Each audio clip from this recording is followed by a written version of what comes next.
Greetings, collective. Welcome back to Pearl Snap Tarot.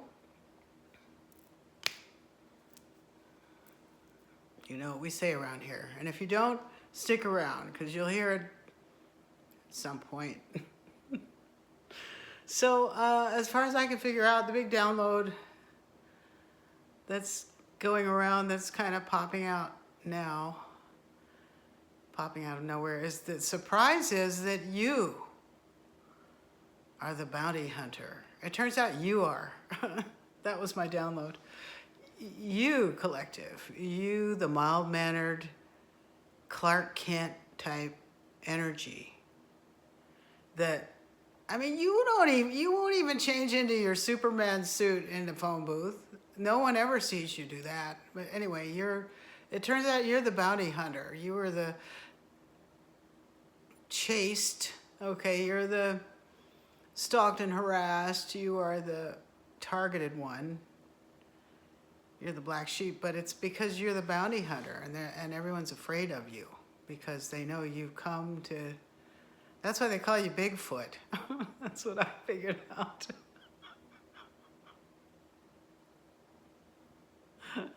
You know how everybody in New Mexico drives around with those Bigfoot stickers on the back of their car? Well, that's you they're talking about.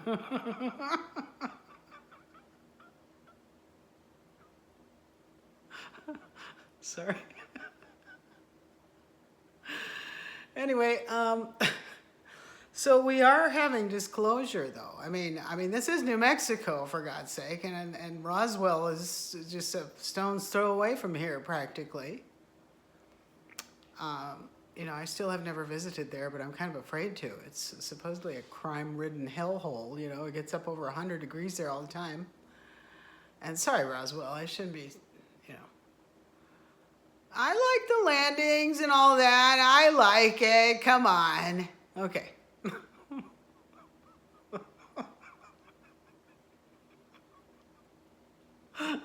But, you know, the truth be told, I'm one of the recipients of all the doo-doo from that. You know, I really am. So I'm still a prisoner down here. I sure am. So, and I'm still not out of here. And I don't know, we're just having problems. So this morning there was an omen right out in back of my patio. And what it was this huge, scary looking gray moth. I was out there real early because I'm still doing my decluttering project. And I was in the storage closet. And I'm proud to say I've now been through all the boxes except for the last stack. But I've been through all my clothing and objects and shoes and stuff. The last, and I've weeded out what I don't want, and I still have a lot of clothes, but I must have given away more than half of what I came here with. So I feel like I've done a lot. I've got all my clothes organized now. And I feel like I'm somehow making progress in that area by trying to see what I have, and instead of just going willy-nilly and buying shit all the time and I don't even know what it goes with, and then I get home and I have another one just like it and all that kind of stuff. I'm kind of building a basic wardrobe now that so you can almost grab anything and it'll go together. Everything's really easy because we're getting old now, and you know, we're not taking quite as many risks with our style, but I still like boho stuff, and so my closet is sort of a split personality between normal stuff and boho stuff. And the boho stuff is starting to be organized into stuff that I want to do stuff to. Like, I've got all these ideas that I want to embellish and change and edit and alter a lot of the dresses that I already own. And I found my sewing machine in the storage closet too, so. I feel like sewing and garments and fashion and stuff, and I know that's probably not all that appropriate in today's world of war and you know, Puma camps and whatever, you know, gray alien landings in Roswell, just a few miles from here. But I don't care. I want to make cute dresses to wear to tea. So So I found this weird gray moth off the back patio, and I decided to look it up. It's called a 5-spotted hawk moth or something like that. And here's a picture of it.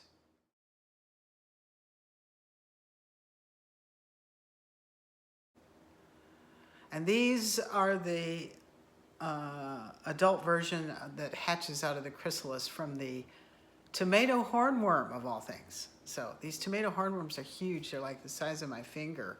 They're really big and green and ugly. And you're supposed to pick them off your plants by hand. I remember my mother doing that. She had a tomato.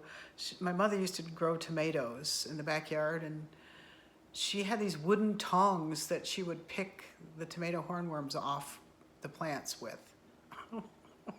And then I think she put salt on them or something in a jar to kill them or something like that. My mother was ruthless about killing things, but she had grown up with watching her grandmother cut the heads off chickens in the backyard for dinner and stuff like that. So people were different, and they weren't as squeamish when our parents were younger. And people knew more about more stuff, about how to, they just did things independently. They killed their own chicken. They didn't go to the grocery store and buy one that's already dead in a little package, you know. How'd I get on that subject? Anyway, tomato hornworms. And so it must have been a hornworm that, you know, hatched from someone's vegetable garden around here, I suppose. And then I realized that I've been doing all this thinking about energy harvesting and shape-shifting entities. And it's beginning to come more and more clear about what these things do. And I realized this hornworm is a form of a shape-shifting entity because it changes its whole form, okay? It completely changes from this green, shiny worm thing into a really scary looking, large gray moth thing that I thought first might have been a downed hummingbird on the ground, because it was the same size and shape, but it wasn't, thank God. I take care of my hummies around here. I hang feeders with my homemade nectar front and back door here. Even though I just have a small apartment, I have a little patio, and I have a front entryway, and I've got one hanging in both places. And so I've been thinking about shape-shifting entities, and you are the bounty hunter. Okay. How does all that go together? Well, you are hunting these people that shapeshift all the time. And they keep evading punishment because they shapeshift. They jump into something else or somebody else at the end and get away again. You are like some kind of galactic cop, and I keep making videos about this, about how you're a galactic cop in training or something. I've made quite a few videos like that now. Before, doing, it hit me today. Somebody had done a video about how you're the bounty hunter. It's you. Nobody knew it was you. You know, Walker, Texas Ranger.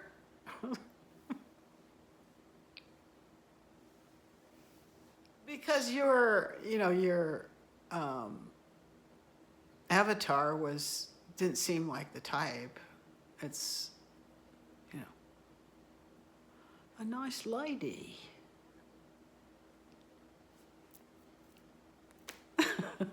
And you fit the part. You're always a class act. I heard that too in a lot of readings. You're a class act. And you have been. You haven't gone off the deep end. Really, you've managed to hold it together in spite of all the terrible things and the cruel things that have been done to you. So kudos to you. But you're like a cosmic James Bond kind of, or maybe you're more like a cosmic Miss Marple. It's like I think this is why older women are so reviled by these Draco gray factions is because something happens to us later in life and we get this Miss Marple syndrome where we, or, Hercule Poirotism or something. You morph into this detective. It's like the Monk show. Remember Monk? I loved that show, and that was, sure enough, it was about a controlled asset, and he had a handler and everything.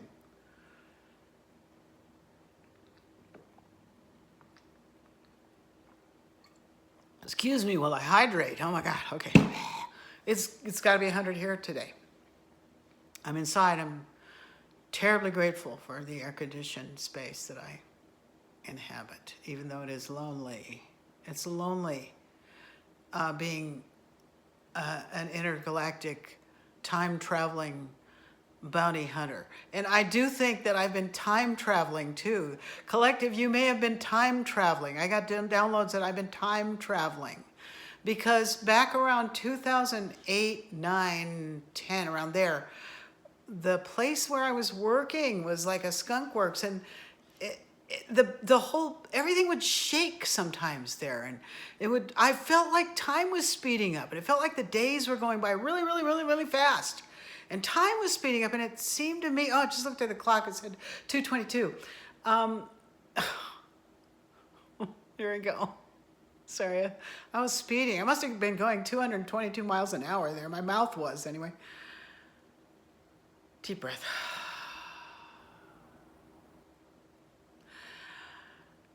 These people that are negative, they're inverted, these Satanists, were trying to jump timelines ahead into the future so that everything could be the way they wanted it to be in the future without having to go through the steps in between to develop things. Or either that, or maybe there was some kind of time wars going on. I've read that over and over too, that there have been time wars going on, and people would travel backwards or forwards in time to find out what the other side was going to do, and then they make a move to counter that before the other side knows that they were there, and then the other ones come back and they do it, and they just keep doing that, It's crazy. Damn, it's crazy. But it feels like something like that's been going on. And I feel like I came forward on some kind of contract. That's what I feel like. Like I had some kind of contract to come forward in time and see what's going on. And I think what happened was I got left behind. I think I got left there. I got lost. I got into the enemy timeline or something like that and got left behind or lost or something. But that might be where I am now.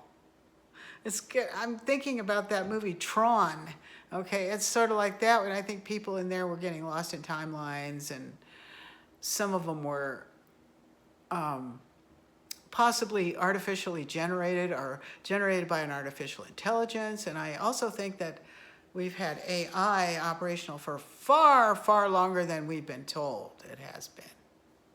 It's been around far longer than we knew, and it's been used to deploy all these weird war games on us. And I told you about that Under the Domes video I made, the one that has the, on the thumbnail, it has a whiteboard drawing I made of the, flat earth, only I don't call it that, but now I'm see 444 just now. You're protected.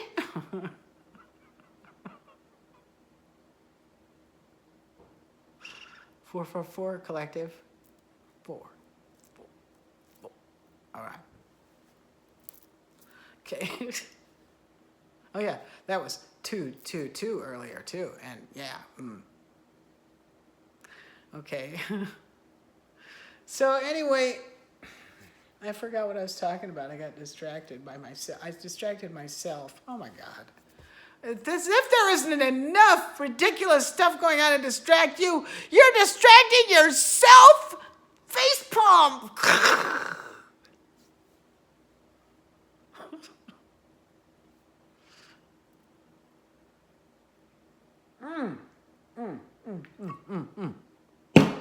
I gotta show you what I found in the closet. Oh my God. This is my picture that I made when I was in high school. This is a scratch board that I made. And when I was in high school, I did this, and I was in Mr. Matichak's art class, and he had us doing art like this. And I think I was in the 12th grade. I think I was a senior in high school when I did this. But the scratch board is a black clay, very thin layer of black clay that's on top of a white, soft layer of soft white stuff. I don't know what it is exactly. Maybe it's clay too. And you scratch, use a special tool that's sharp like a little X-Acto knife kind of. And you scratch through the black and it leaves a white whenever you make a mark. Scratch board. So Mr. Matichak had us doing scratch boards, and you can see like the kids in his class built self-esteem because he made you accomplish something. And he made you. He was really scary. Okay, the thing I forgot to say here is about the picture is that it seems like it's a portrait of my future self. Did you see when I'm sitting there holding it up? It looks like me. And I somehow got all the way till now, almost having gotten homeless and everything. I'm 66. I made it all the way to this age with that picture I made in high school still with me. I remember my parents had it framed because they thought it was cool. And I think I might have even won some kind of an award for it or something. But somehow I made it all the way till now with that picture of my future self, smiling and happy. Mr. Matichak was tall and big and scary and fat. And he had a big gray salt and pepper goatee and mustache and big black horn rimmed glasses and really deep voice. You know, he was really very imposing, and people learned things in his class. Even the worst students, that the most hopeless dumbasses, did well in his class, and he made them feel good. Because I remember the dumbasses that couldn't do good at math or anything, and they were disrupting in every subject, but he got them under control. Matichak had the trolls under the bridge, man, and he had them down there doing scratch boards, and mainly he had them drawing perspective drawings. He would draw these elaborate perspective drawings on the blackboard. He had exteriors and interiors, and he would start with the exteriors, and you would learn about the vanishing point, and you draw this whole street that went to a vanishing point, all the buildings on this little kind of old-fashioned looking street with different like Victorian looking houses and stuff. And he would draw this elaborate thing on this chalkboard, and everyone was required to copy it, slavishly too, because that was how you learned. But anyone could do that. You didn't have to do any math or memorize anything or anything. You just had to copy it. And it wasn't that hard. And once you had it copied, it was like, wow, look what I drew. Look what I did. And even these dumbasses were proud of themselves. So Mr. Matichak, he taught art, but he was teaching self-esteem, and he was teaching discipline, and he was, teaching accountability. And he would make you follow through on stuff. And if you said, okay, I want to do a painting of a butterfly, make sure you got it done or you're going to flunk. You know. Anyway, I love you, Mr. Matichak, and I remember you. See, those are things that make a good teacher. Angel number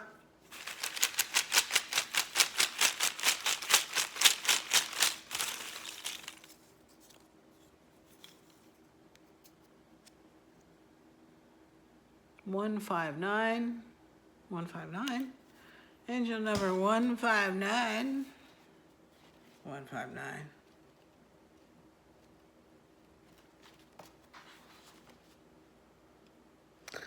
Your angels are guiding you toward information and people that will help you uncover deeper aspects of your journey.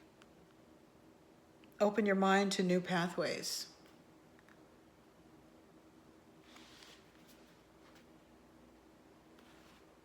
Deeper aspects, yeah. Yeah, I got to the adult version of the, the transformed, horrifying insect. There was some kind of weird, oh, that thing scared me too, but I'm pretty sure it was dying. It was crawling around on the ground like it was on its last legs or something. So that means something too. I don't know what. Let's get a little reading. Okay, this is weird. Okay, it's kind of weird, but shape-shifting. These aliens, they're parasitical. These shapeshifters, they're not sustainable, okay? Because they need to kill and eat humans, and so they have to have this constant regenerating supply, and that's what they're using some of these immigrants for, I think, and people everywhere. They're disappearing people and stuff. So they're an unsustainable, predatory life force that people have been living right next door to, and they don't even know it, or in the same house with, in some cases. We need to learn who they are, how they siphon energy, how that works, how they do that, and how you can watch out for it so that you don't get sucked into their cycles of, predating on you, because they'll siphon you to death. They will. They're very deadly. And they're into ruining lives and hurting feelings, and they enjoy inflicting pain and stuff. These people walk among us, and you need to learn how to recognize them so you can stay away from them and keep your kids away from them, okay? All right, let's give a little reading now. Okay, thank you. I'm going to stop. Calm down. Mouth breathing. Hey, here we are. Hi. During my decluttering sale organization, I found all these decks of tarot cards that I didn't think I wanted. And they were all ones that I wasn't vibing with when I bought them. And then I started using them the last few days, and I really like them. This is one of the ones that I was thinking I didn't want or something. It was stupid. Anyway, okay, they're cutting on. Look at this. There's joy and there's pain. Okay. There's some kind of success and some kind of terrible failure, or oh boy. So as something is dying, something else is springing up and taking on life, and building and gaining, and something else is decreasing. Okay, and it's very sad too. Okay, I feel sad energy coming on. It's this predator thing. Now what I'm feeling is it's the predators, because they can't get out ahead of us. They were for a long time. Okay, they're all really sad because they can't get the energy they need to keep going, stay on top of us. All right. Okay. They're starting to, waste away because their faction is running out of money, and they had to run and stuff like that. Okay, so we're going to hear news about this soon. Hear news about it soon. What else we got? I said their faction was runaway, crazy. They told a lot of lies, but someone's going to get a big surprise in this.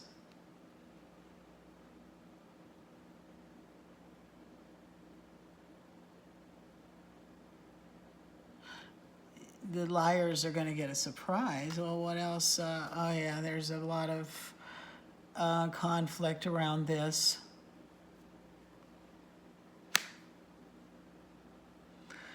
This war, it's an invisible war. It's these things that invaded are, they're very violent and ruthless and crazy, and it's crazy what's been going on. Okay, we need to learn how to protect ourselves, because the reality is we've been in a war and most of us didn't even know it, okay? And so we've been exposed, and it's because these things made these deals, and they won't stick to the deals they made. They're not being honest or having integrity. So, you've heard the saying, all's fair in love and war, and I think that's how they feel. They're not going to honor any contracts or follow any rules. They do whatever they want. They kill whoever they want, And now it's coming out in the open who they are. But if you haven't been aware, then you haven't learned how to recognize them and their energy. Okay, these are what's known as, and everyone's starting to understand, these are what's known as narcissists. These people that do all this shit, okay? They lie, they cheat, they steal, they gang stalk you, they beat you up. It's like the mafia or something.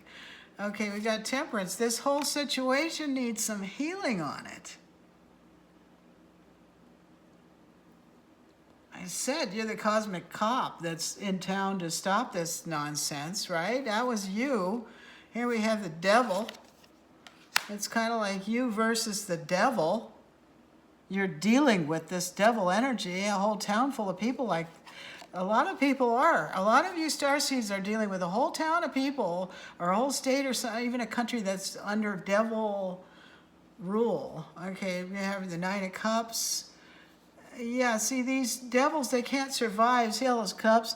They need a lot of energy, and that's why there's such an imbalance. They need to take energy away from everyone else, or they can't live. And the more they lose, the more energy they need, I think. It becomes cumulative, and the more damage we do when we starve them. Here we have the world.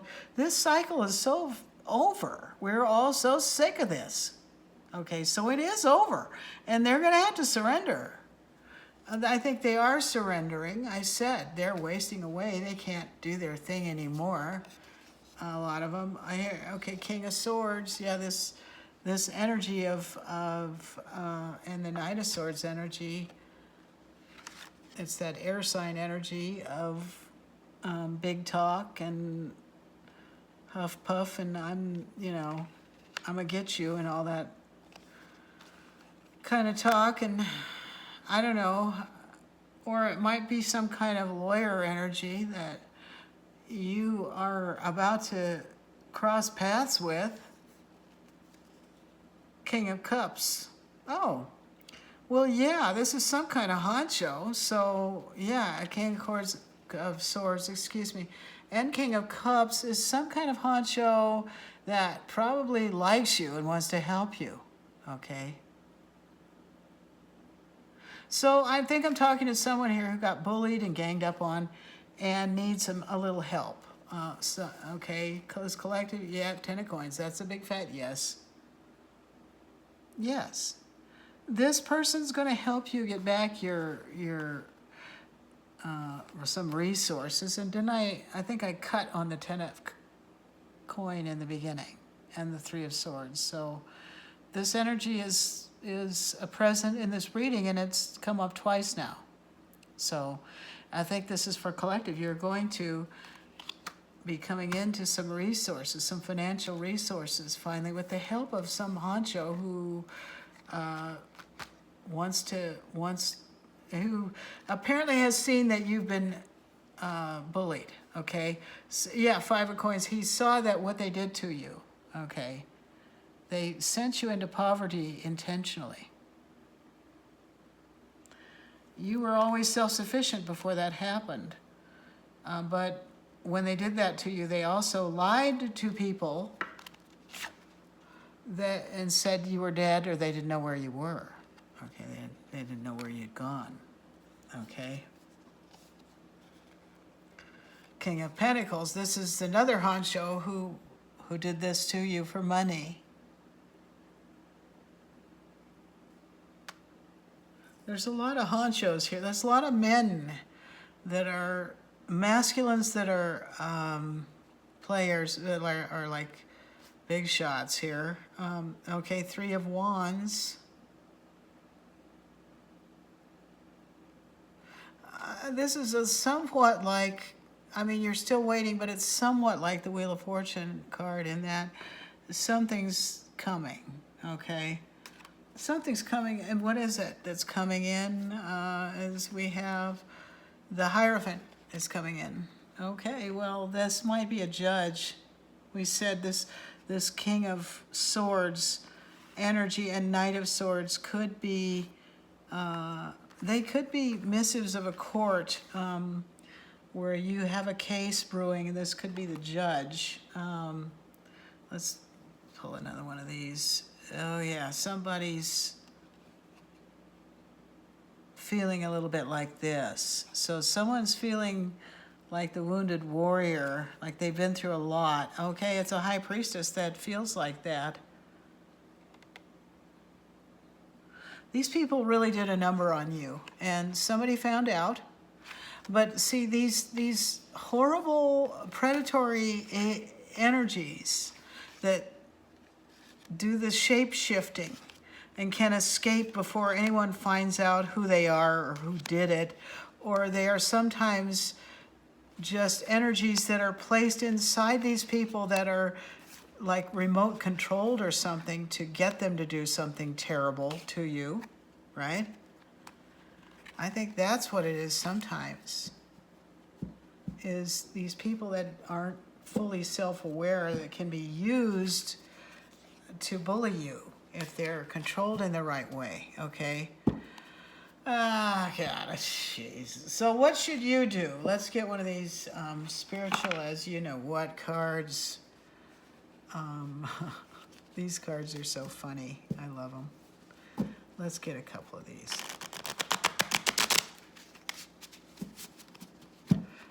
You know, realize that there's so much we don't know. You didn't know, no one knows. And as we go deeper and deeper into disclosure, everyone's going to be finding out and shocked. And like, they did what? They said, who? What? Okay. It's okay to start the fuck over if you have to. Okay. Did you fuck up? Start over. Did things fall apart? Start over. Every day isn't a new beginning. Every moment is deep as fuck. I know, right? Quit holding on to old mistakes and shit. Just start the fuck over. Okay, so recognize that there's stuff you didn't know. You didn't know some stuff, and that stuff was kept from you intentionally, and now is the time you're going to have to deal with it when you're finding out about it. We're all starting over with this disclosure shit. Okay, loving is its own reward. The very act of loving is the benefit of the risk.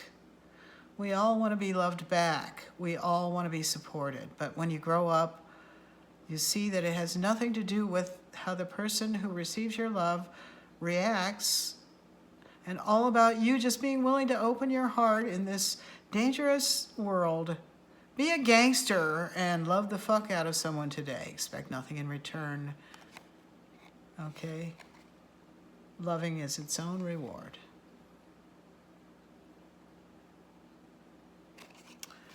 Okay. Stick with the people who pull the magic out of you, not the madness. Wow. Yeah, the shape-shifting narcissists are the one who pull the madness. Notice how you feel when you're with a person. If you feel like shit, don't hang out with them. And then come through, Spirit. It's that straightforward for real. They don't have to be bad people for you to choose to not engage. It may just be your reaction to them. Even if you can't remove yourself from their presence completely, you can at least check in with the part of you that gets crazy and give it the love it needs. Yes, isn't it? And here's another one. Stop saying yes to shit you hate. Will you please? I'm not going to even read that one. Okay, that's enough. That is enough. Okay, all right, predators and shape-shifting energy sucking weirdos are in your town.